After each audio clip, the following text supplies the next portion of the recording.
What's up, fight fans? Just got back from a long weekend, great weekend actually, watching two great boxing events. One in Phoenix, one in Vegas, and I saw first-handedly the comeback of Oscar Valdez, the monster, and Oscar Valdez. It was amazing, and I predicted a much closer fight. I predicted actually a controversial split decision victory by Oscar Valdez because everyone was people were underestimating him and you know expecting Liam Wilson to make easy work of him after what happened when he fought Navarrete, but instead we got a vicious beat down on the side of hand of Oscar Valdez, and it wasn't because Liam Wilson's a crappy fighter. It's simply because of Oscar Valdez's experience and Liam Wilson's heart that took over that night. As normal boxing people would say. On the next day, we get Tim Tszyu and Sebastian Fundora, and I thought, when I saw the camera turn to Fundora's face and there's blood coming from his nose, I said, oh, he's fucked. This fight's over. The next thing you know, fuck. Next thing you know, you see Tim Tszyu bleeding from an accidental elbow. And, he lost a very close decision to, Fundora. That being said,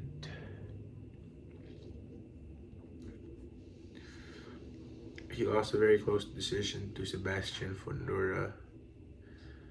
Being said, he has, it's a big setback.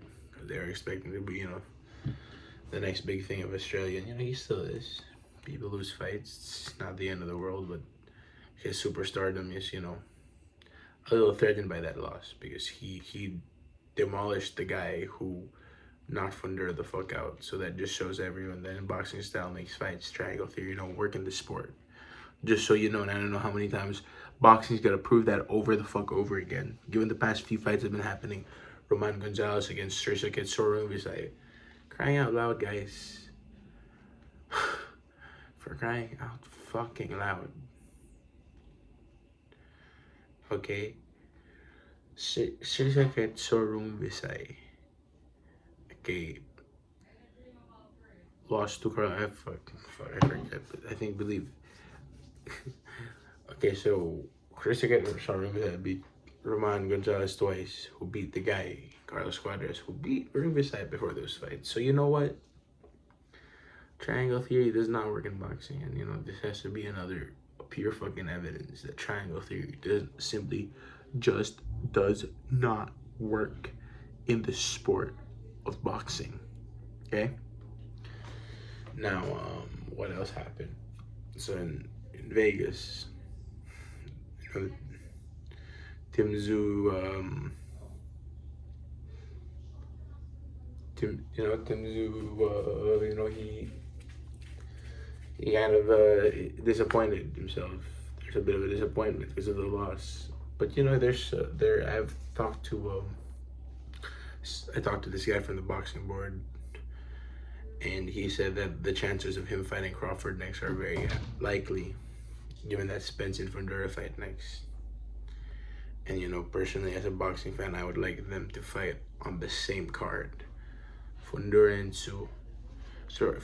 Spence, Tszyu and Crawford. But for PPC, that's not really gonna be a good pay-per-view sell unless they sell in like a big stadium like the Cowboy Stadium or the Allegiant Stadium in Las Vegas. But to have the pay-per-view numbers up, it's probably gonna be in two separate events. Now, given all of that, I honestly believe that. Sorry, I'm losing my train of thought. I've barely slept, and that's expected because I came from Las Vegas. Now back to the Valdez and Wilson fight. You know what?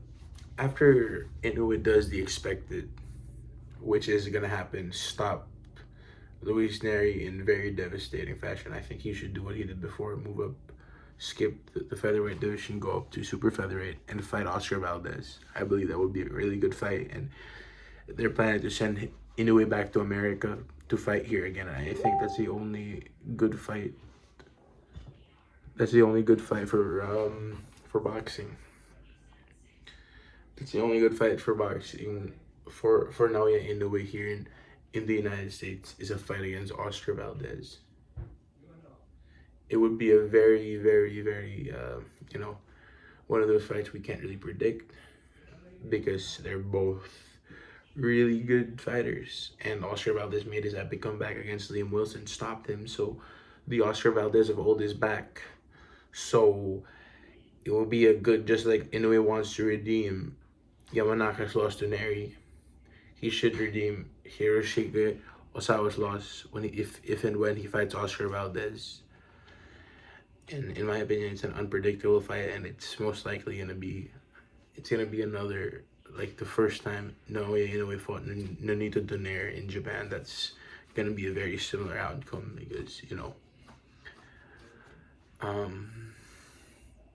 Valdez hits really hard. He's got these wild swings and whatnot. But I believe with Inoue's experience, with Inoue's good boxing, if he can bring his power and speed to 130, I believe he will stop Oscar Valdez. He will stop Oscar Valdez if he moves up to 130 with that same amount of speed and power.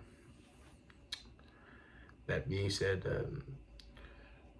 it's a great fight. A lot of people would call me crazy for it, but it would make a good fight in Las Vegas. Naoya Inoue and Oscar Valdez, hopefully in the time span of the next 2 years, heck. And I hope that they give Valdez a few sure win fights so that they can give us boxing fans that Inoue fight. That's just my 2 cents.